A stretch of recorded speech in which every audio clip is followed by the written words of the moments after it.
Welcome to the Talawanda School District regular meeting on Wednesday, July 9th, 2025. This is our regular session. Ms. Tefelsky, would you please call the roll? Mrs. King? Here. Mr. Mead? Here. Mr. Otto? Here. Dr. Howard? Here. Do I have a motion to approve the agenda as amended? The amendments were right in front of me a minute ago. I can read them for you. You've got them. Adam Farmer was added. We had lots of additions to the supplementals, corrections to a pay group for a teacher, another music supplemental added. We added grade level chair at Bogan. We added supplementals submitted by AD for coaches coming up this school year. And we had a misspelling of one specialized EA's name. And then we added back in the arts and athletics report. And then for the Ohio Coalition, we're going to say it's not to exceed that amount. The amount that was presented by the coalition was more students than what we have, and it's based upon how many students you have. So a bit less. Thank you. So do I have a motion to approve the agenda as amended? So moved. Do I have a second? Second. Questions, discussion? Ms. Tefelsky, please call the vote. Mrs. King? Yes. Mr. Mead? Yes. Mr. Otto? Yes. Dr. Howard? Yes. All right, reports, Butler Tech and Career Development Report, Mr. Mead. You want to do pledge? Oh, Pledge. my apologies. Please stand for the pledge. I pledge allegiance to the flag of the United States of America, to the republic, one nation. Under God.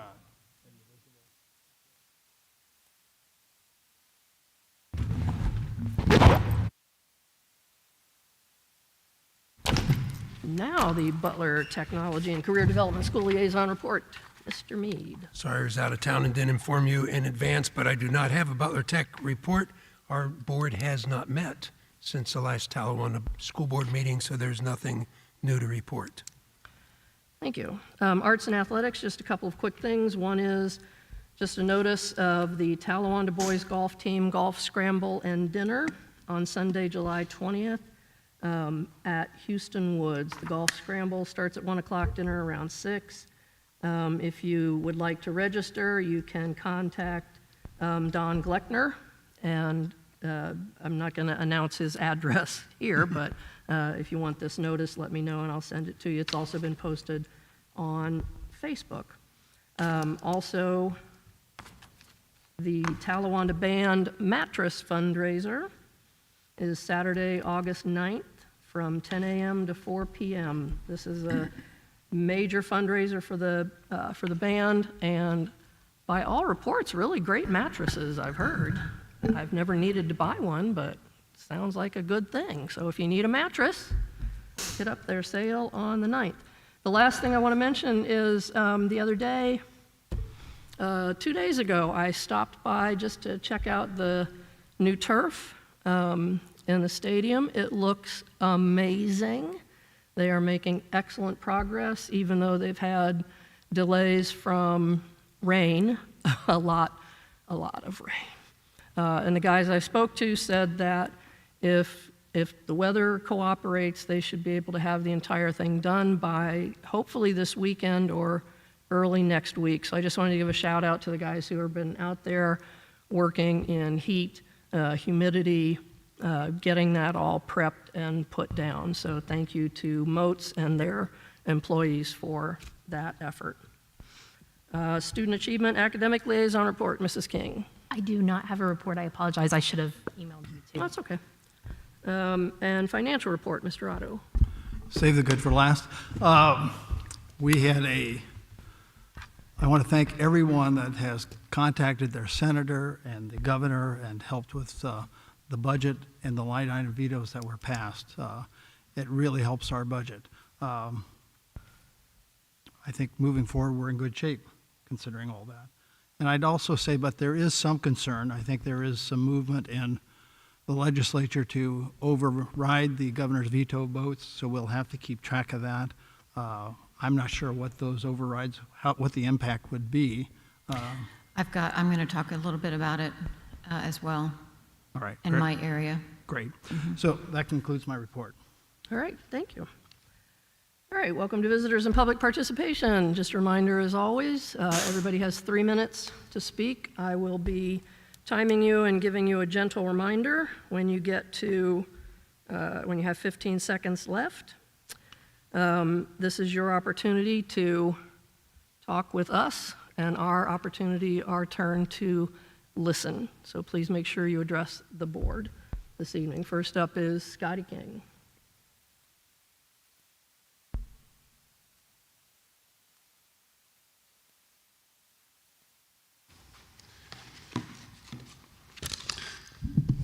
Scotty King, Dartown, Ohio. Tonight I speak about Talawanda fun facts. FYI, I just received my 5th anonymous letter in the mail. I stand before you, a concerned taxpayer, to address issues undermining the district's integrity, transparency, accountability, hypocrisy, and let's just face the facts. This board opposes school voucher, while some of your own circle quietly uses them for private schools. How can you champion public education while opting out? This erodes trust. Some of you supposedly profited from a private school before joining the board, yet now demand public education loyalty. This is a double standard. And calling the superintendent an idiot undermines the leadership. This board claims it's only set policy, yet some of you have been trolling our schools, pressuring the superintendent to fire or force others out, those deemed your political enemies. This overreach is shocking and contradicts your stated role. Stop meddling and stick to policy. Worse, one member threatened to, I quote, punch me in my face. Threatening a taxpayer is unacceptable. Acknowledging this tonight, I doubt you will. Financially, July 20 of 2024, spending raises for red flags. We spent $1,800 at La Rosa's and $4,025 at Kroger's in July when nobody's in session. So it looks like there might be some gift cards and not legitimate expenses. Explain this, please. Another one, why did we spend $47.40 on storage unit in Oxford? Do our schools lack space? Worst, board members and TSD employees smear me with vile labels: bigot, racist, extremist, incoherent elephant. This is just a campaign to silence and intimidate. I'm not your enemy. I'm a taxpayer demanding accountability. FYI, my mid-year taxes bill came. If you want to pay my portion, I'll stop speaking and stop requesting information. Transparency is failing. My public record requests have been revised multiple times, then denied. So I'd like you to track how many times they've been denied, not how many public records requests have been requested. That'll be a different number. So please stop obstructing the taxpayers' access to the information. Talawanda's leadership must do better.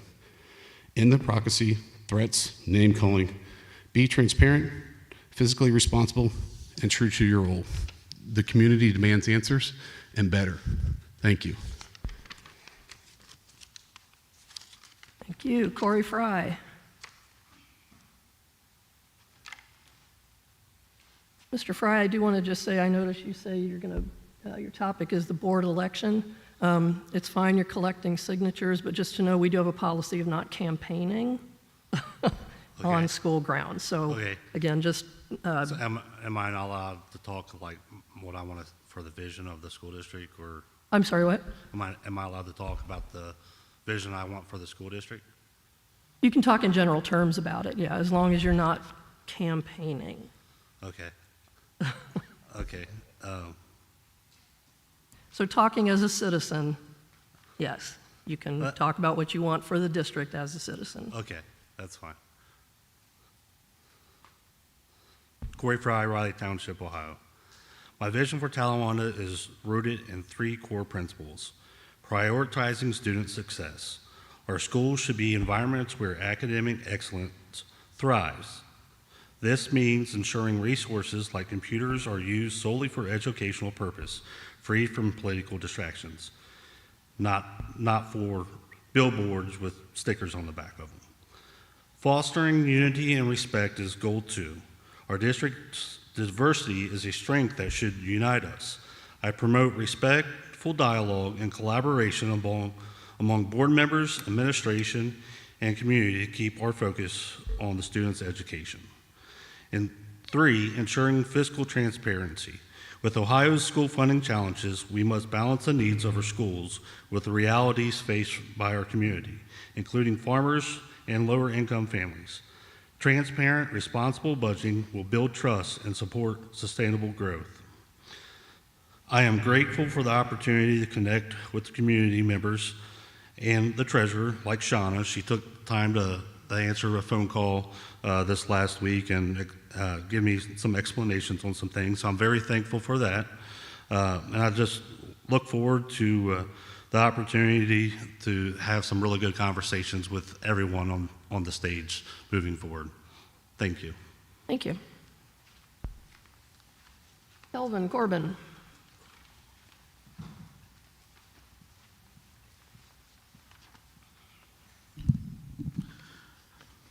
Kelvin Corbin, Oxford. So a few weeks ago, I sent an email to a board member asking them to clarify something. I never received an answer, so I'll quote parts of that email and provide further context in case my email was too vague in the hopes of a response. Mrs. King, I'm asking you to disavow Sean Brooks and his views and behavior. I'm specifically asking you because he has sought to tie himself to you.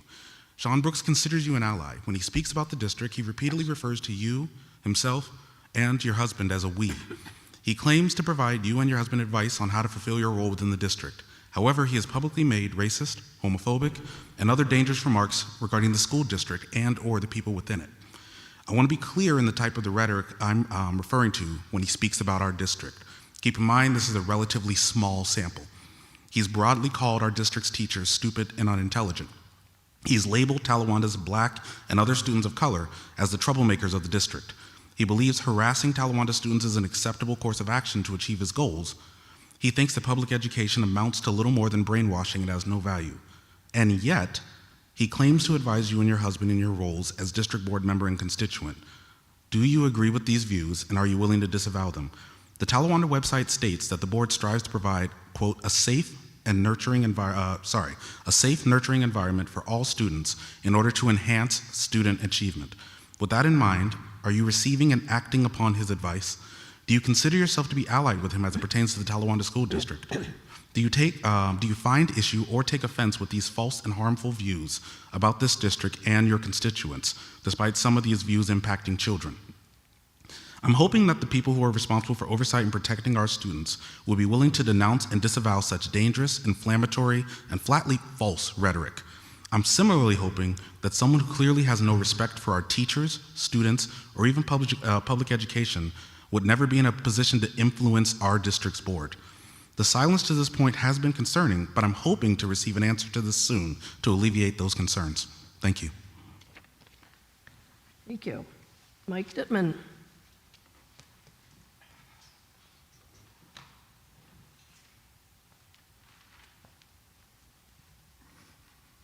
Good evening. Mike Dittman, Hanover Township.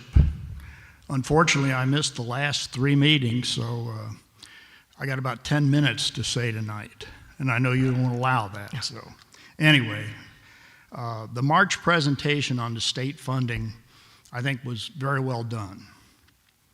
Expressing concern for what might happen in the future is fine.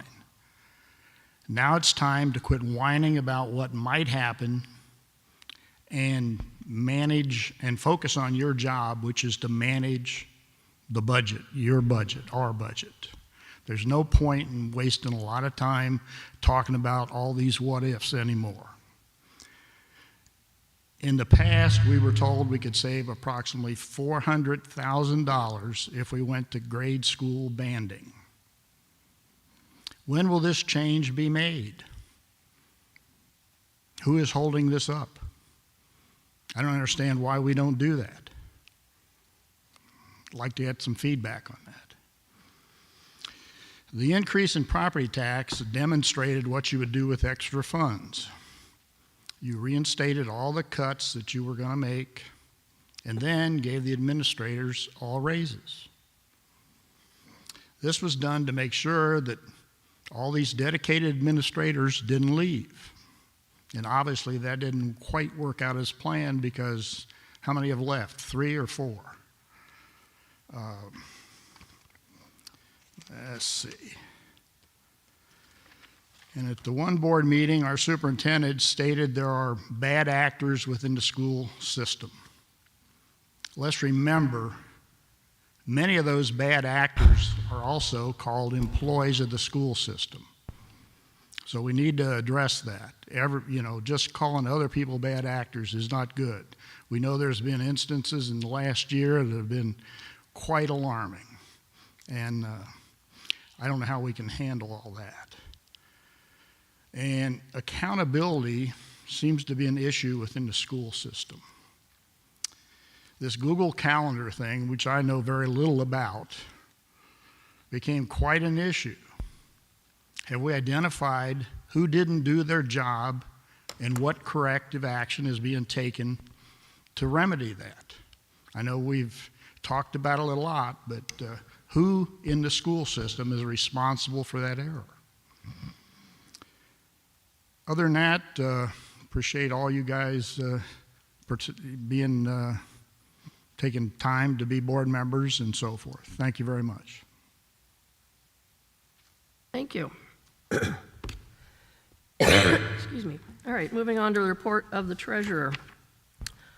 We're going to block items 5A through 5G, unless there's an objection. 5A is approval of minutes for the July 9th regular meeting. 5B is approval of gifts. 5C, approval of appropriation modifications. 5D, approval of then and now, over $3,000. 5E, approval of the financial report for June. 5F, approval of fund-to-fund advance.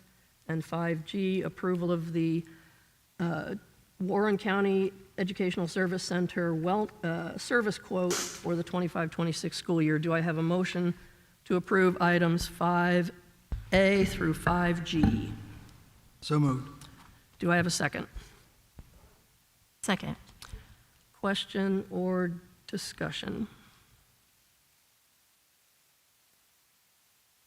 I know one of the eye-popping things to me was the increase, and if we could just explain a little bit to the public about our, in the approval of the then and now, our tutors, the amount that we had anticipated paying for our ESL tutors is higher than we anticipated because we had an increase in our population, correct? Yes.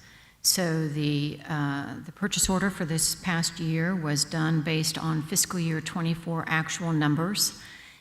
But when we got and we were looking good up until December when we received the first invoice, but then we got the second invoice, and it was a lot larger than we were anticipating. So Ms. Slager gave me some information as far as in fiscal year 24, we served 52 students, but in fiscal year 25, that number increased to 92 students. Newly enrolled students were in early stages of language development and required targeted support to access grade-level content, which led to an increase in hours for tutors as well as translation needs for testing and family communication. So the prior year, I believe it was, each tutor was not to exceed or was going to average 8 to 10 hours per week, and with the influx of students, it went to 12 to 16 hours per week. And we can't predict this. I mean, No. populations fluctuate. There's some developments, I think you mentioned on the west side of Hamilton, which is an area that we grab here at Talawanda, that development has increased significantly. Correct, but what we're going to do going forward is after we receive that first invoice, I will give Ms. Slager a call and say, where are we on our numbers? Can we decrease the purchase order, or do we need to increase it based on number of students and the hours that they're putting in? Right. So, I mean, we correctly had a purchase order drawn, Oh, we did. right? And so really it's a matter we got surprised by it. We had to create a new purchase order because that invoice would have taken the purchase order that we had way over the limit that's allowed by ORC. And so we had to create another purchase order to pay the difference. You can't do an adjustment to the purchase order. Not if something has already been paid off of it. Okay. So if it's a fresh PO, nothing's been paid, we can modify that purchase order. Right. Any other questions or discussion? Ms. Tefelsky, please call the vote. Mr. Otto? Yes. Mrs. King? Yes. Mr. Mead? Yes. Dr. Howard? Yes. Okay. Hopefully I'm not too, Informational items. I was going to say, hopefully I'm not too long here, but I do have some items to talk about. I will just give a refresh or go backwards a little bit on that fund-to-fund transfer. So this happens when we have not received our reimbursement from the state for our federal grants. It could happen with the state grants, but more likely it's happening with the federal grants. We did not receive our reimbursement. That was requested back in early June for Title IIA and our IDEA Part B. We were not the only school affected, but because we want everything clean and nice, we do an advance so that our books are clean, and then before the next board meeting, that money will get returned back to the general fund. So with that being said, fiscal year 25 financial books are closed. And in the financial report, you're going to see an extra page in there that is basically a true-up of where we landed that is receipted or actually spent on our books. In the expense side, you are going to see what is encumbered. Because when we are planning the forecast, we are anticipating that we are going to receive 100% of the goods, and that the services provided to us are going to be 100% completed, and we have received that invoice. But for $295,430, that did not happen. So this last sheet basically takes our actuals, and then for the expenses, it adds in what was encumbered for a final number, and then I compared it to the May forecast to see if we did better or if we did worse than anticipated. So in our revenue, we received $359,000 more than anticipated, and that is primarily due to a Medicaid reimbursement that was planned to be receipted in July, but it came in a month early. So that is a big chunk of that $359,000. A little bit extra of it is interest on our investment income. For the expenses, we are only off by $66,724. So overall, we are $426,000 better than what was originally planned for in May.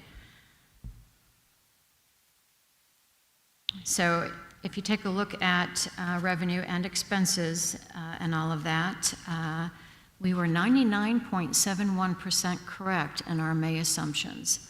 So we are very happy about that, and nothing catastrophic happened to make that worse. So let's talk about the governor's biennium budget. It was signed on June 30th after issuing 67 line item vetoes. There are a number of nuances that still need to be looked at to see specifically how it will affect Talawanda, but there will be both positives and negatives that will need to be looked at specifically within our state aid. As it is projected currently, the base cost to educate a student is $8,099.35, with Talawanda Community paying $7,708, and the state picking up just $810, which lowers our state share index to 10%, which is the bare minimum that they can provide to school districts. The 40% carryover cash balance restriction was vetoed by the governor, along with property tax control being given to county commissions. In regards to the property tax, he also vetoed altering the 20 mil floor calculation and restricting schools from allowing future fixed sum levies to generate additional revenue. These are very small victories, but the fight for our students is far from over, as the Ohio House is slated to meet on July 21st to potentially override the vetoes on 3 of the line items, all revolving around the property taxes. Who controls it, the county or the local board of education, the 20 mil floor calculations, and limiting what type of levies schools can do in future years. So based on the assumptions that the state used, we are estimated to bring in an additional $255,000 in fiscal year 26 and $232,000 in fiscal year 27. This is assuming that our enrollment stays flat and that our special ed transportation, preschool special ed funds, and career awareness and exploration funds are built into the model at the simulated numbers. The only thing that we can guarantee is that these estimates will change. We just don't know in either direction on where it will go. So a big change in financial procedures is within the 5-year forecast. It will now be a 4-year forecast, being the current year plus 3 future years, and will need to be board approved no later than the last day in February and August 31st. Seeing as August is just 1 month away, legislation is allowing this first one to be approved and uploaded no later than October 15th. Don't know if that's just to the county or if it's still with the state, but that does mean that we will need to schedule another meeting in October, as ours is currently too late for approval and uploading it to either the state or the county. So I will be sending out an email with some dates that might work for you all. Something else that we're really keeping an eye on is the estimated $6.2 billion that the federal government is currently withholding from K-12 schools with no decisions being made as of this morning. This funding is targeted before and after school programs, English language learning, which is what we just talked about with that then and now, migrant education, academic enrichment, and professional development for staff and teachers. So in terms of Talawanda, this would impact us in our Title IIA, Title III, and Title IV funding. For these specific funds, last year we received $148,000 in federal grants that supported those programs. I did a little bit of digging, and according to Newsweek, the government is withholding $184 million from the state of Ohio. And in District 8 alone, it is seeing a $7.3 million cut to these programs that I just talked about. Now, I don't think that they would do this, but if the government starts to withhold funding for Title I and IDEA Part B, we would be looking at an additional loss of $1.2 million annually, which is 3% of our general fund budget, not all funds, but just our general fund budget.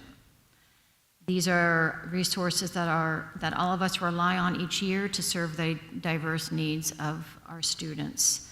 So to piggyback on Dr. Howard, our turf field is coming along. Moat started June 16th, and they do have plans on ending by July 16th. The old turf has been removed. Remedial fill was added to the base for additional drainage support. Cutting of the field markings, lettering, and logos have been completed. And this week, they should complete the installation of the field inlays and do a quality sweep over the surface before infill work begins next week. And the last item I have is that Pay School Central replaced Easy Pay on July 1st. This is the credit card system that our community and our parents use to pay for the school fees and put money on the food service balances, or the food service for breakfast and lunch if the kids want to eat. If the parents go to the Easy Pay site on our website, it will direct them right now to Pay School Central, and we are going to be putting together some marketing documents and start to get them out to the public and make them aware of the changes. But if they do go to Our website right now, Easy Pay, is directing them to the proper site. Thank you. I just had one question for the turf. Are we on budget with what We're on had been budget. approved? Good deal. I want to kind of piggyback on something Mr. Otto was saying about the importance of continuing to contact state legislators. As you mentioned, the House is planning to come back July 21st to try to override these vetoes. Now, as I understand what Governor DeWine has said when he issued those vetoes was rather than do these individual things that are, sort of picking at tax reform, he wants to form a group to really look at more comprehensive tax reform rather than do this kind of picking and choosing. This hodgepodge, a little Yeah. bit here and there, that can destroy all of Ohio school districts. He wants to have a more thoughtful approach and bring in legislators, school district staff members to really dive deep, and even county officials, and dig deep to see what is the best approach without penalizing school districts. Yeah, and again, the importance then of continuing to contact state legislators and let them know this is going to have a significant impact on districts that are already kind of up in Struggling. the air. We want to do budgets, we want to be fiscally responsible with our budgets, but it's really hard to do that when we don't know what is coming at us. So That's I why wanna we say plan also very that- conservatively. Hmm? That's why we plan very conservatively. Yeah, I also want to say, at the federal level as well, the threats to remove funding for Title students, students who have a wide variety of disabilities and special needs, is also extremely concerning. The IDEA Act was 1978, something. Yeah, it was in that time. And it's been one of this is my opinion, I think there's also data to back this up. It's been one of the most successful, I think, government programs or mandates out there. Some of us are old enough to remember what it was like for kids with special needs before the IDEA Act. My mother worked for a couple of different agencies, initially United Cerebral Palsy of Butler County, that later then became the Board of Developmental Delays. It's undergone a couple of name changes. I remember, though, going to work with her when she was with United Cerebral Palsy of Butler County and seeing kids, the kids that she was working with, who, again, these weren't just kids with cerebral palsy. These were kids with autism, with a number of different disorders. There were kids with low vision or blindness. There were kids who were deaf or hard of hearing. And I remember her talking about how important it was to her to make sure that families knew that they could care for their kids, that they could keep their kids at home. Prior to the IDEA Act, so many children were told, you can never meet this child's needs. Schools did not accept these kids, and they wound up in institutions. Now, the implementation of IDEA has not been perfect. We continue to struggle as we get new items that are, or new conditions that are diagnosed, that are, that we have to also accommodate as technologies change, as training changes, requirements. But the bottom line is we need to continue to support these kids and their families, and schools do that, and public schools do that.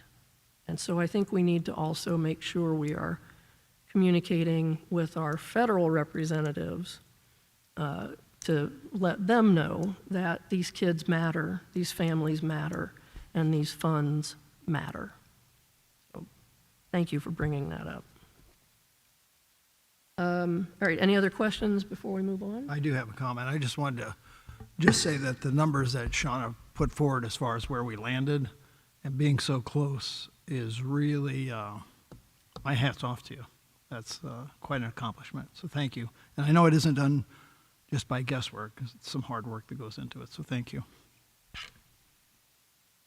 All right, the superintendent's report. If there are no objections, we're going to block items 6A through C.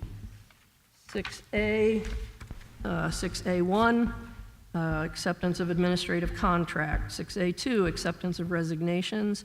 6A3, approval of teacher contracts. 6A4, consideration of a one-year limited employment contract. 6A5, consideration of a three-year limited employment contract. 6B, 6B1, acceptance of resignations of classified personnel. 6B2, acceptance of limited employment classified staff contracts. 6C, 6C1, approval of supplemental contracts. And 6C2, rescission of supplemental contract. Do I have a motion to approve items 6A, 1 through 5, 6B, 1 and 2, and 6C, 1 and 2? So moved. Do I have a second?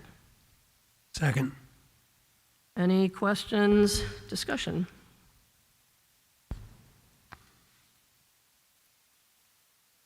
No? All right. Ms. Tefelsky, please call the vote. Mrs. King? Yes. Mr. Mead? Yes. Mr. Otter? Yes. Dr. Howard? Yes. Item 6D, approval of membership to the Ohio Coalition for Equity and Adequacy of School Funding. There is a slight change we've just added this evening to the language of this motion here. It's recommended that the board approve membership to the Ohio Coalition for Equity and Adequacy of School Funding not to exceed a cost of $5,690 for the 25-26 fiscal year. Do I have a motion to approve this membership? So moved. Do I have a second? Second. Was that, did you say second? Second, yes, Okay. sorry, second. Question or discussions? Just to clarify, this group is the organization statewide that now, I don't even know how many school districts, I think it's over 300 or something.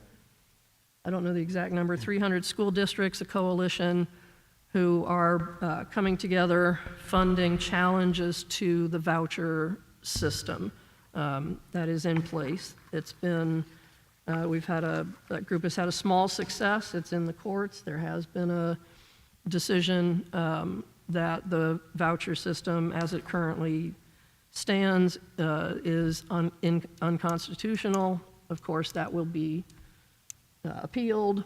It's not over, but this group, again, is leading that effort. Does anybody have any other questions or discussion? Nope. All right, Ms. Tefelsky, please call the vote. Mr. Mead? Yes. Mrs. King? Yes. Mr. Otter? Yes. Dr. Howard? Yes. 6E is information only.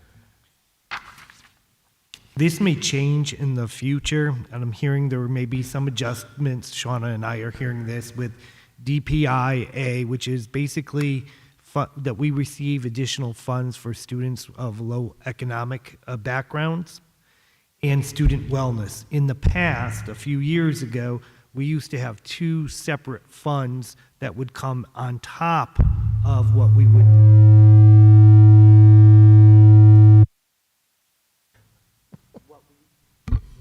I'm off now. What we would receive, but the legislators then combined it into what we receive.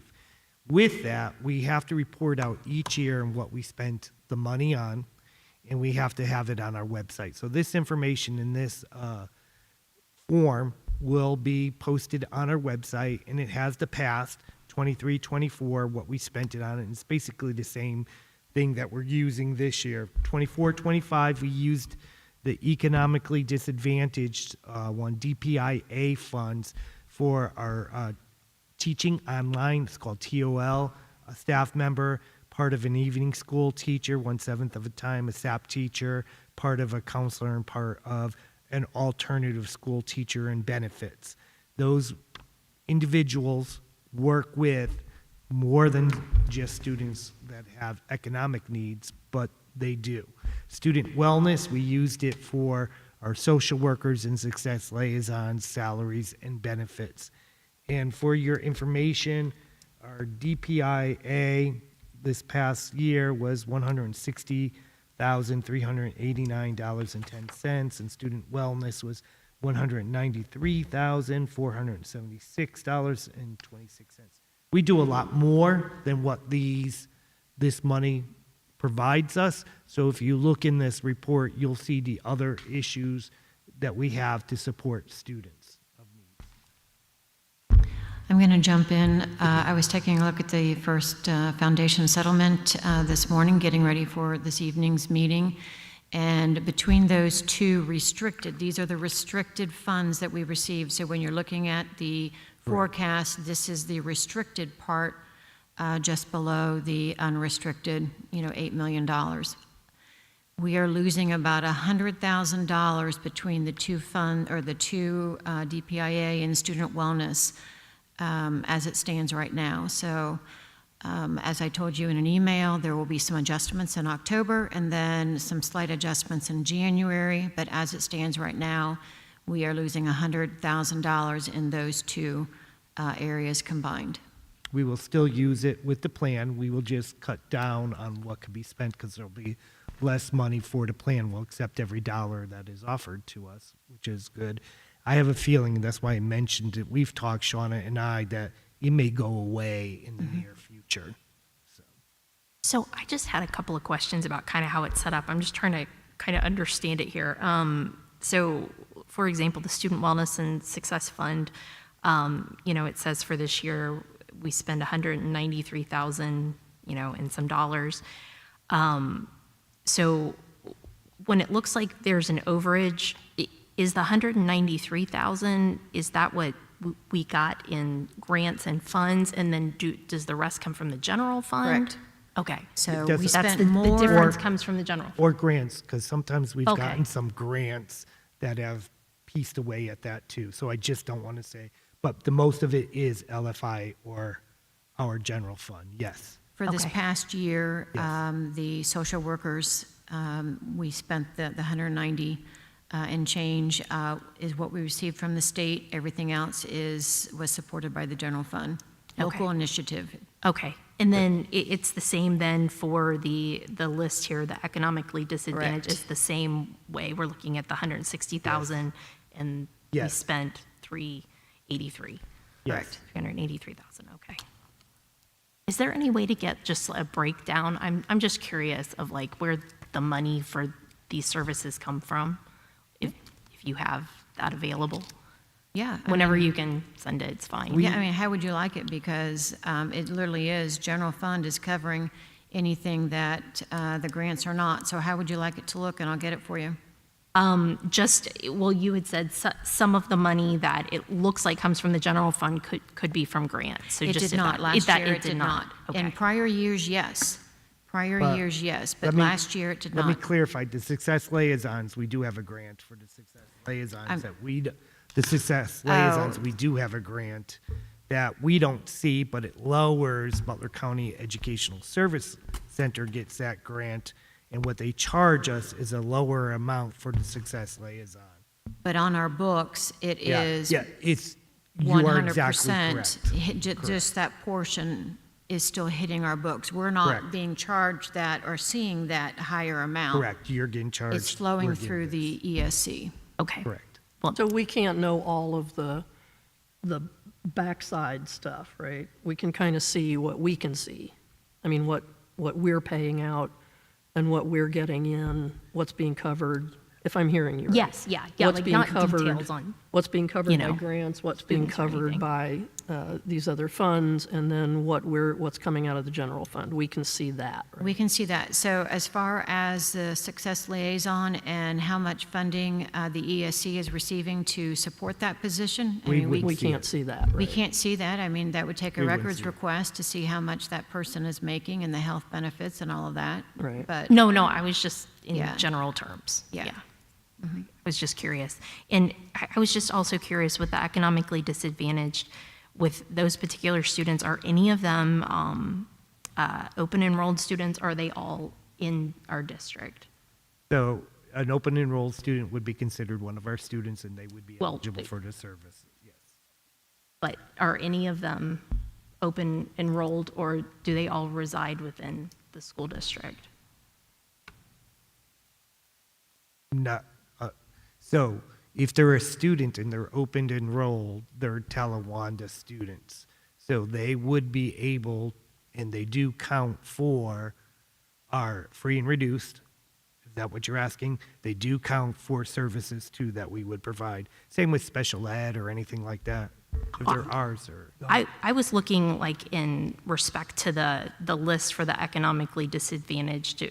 Any of those numbers, are any of those monies going to students that don't reside within the district? Oh, Sorry. that's I misunderstood. Sorry, yeah, there's two different lists here. So, no, for students that don't come to Talawanda and they go to a different school district while they're open enrolled to another school district, no, they would not get a piece Okay, of that. I misunderstand. I thought you meant students that are here. yeah, sorry. Any other questions? All right, thank you. Any other informational items? Dr. Thoreau, there's nothing listed here. Well, I do have it just real quick. I'll make it quick. Remember, registration's open. Our administrators and secretaries, most of them will be back around July 21st, 23rd. We need to register. We also need you to register for bus if you haven't. We're in the process of doing routes, but if we get a late minute rush to register, that means we have to redo routes and times and stuff like that, which becomes problematic. The other thing I want to share is our middle school had a water main break going into the middle school. It was, what, $50 maybe. We saw 36-year-old pipes or whatever. So that's being worked on, fixed. They have water now in the school. They were without water for the last few days. And the last thing that we have to address, which we will be addressing, is cell phones. That has come in, the legislation has says no cell phones are allowed to be used to disrupt the educational environment. That includes hallways, cafeterias. We've talked, I've shared this before, we've talked as administrators about what we're going to do that, so we're continuing to move forward on that. There will have to be a policy. Neola hasn't brought forth a policy on it, but we've already got some procedures in place, including what consequences may come for violations of the cell phone policy. Can I ask you, with the water main? Yep. So that's in the supply line from the city supply, or is it? Yeah, but it's on our land, so you know how that goes. When, if it was up front, it wouldn't be us, but it is right against the building, so it's our responsibility. So we are paying for that. And it's going to be expensive. I have a question on the cell phone policy. Do we expect Neola to provide something soon, or? I'm not sure. I know that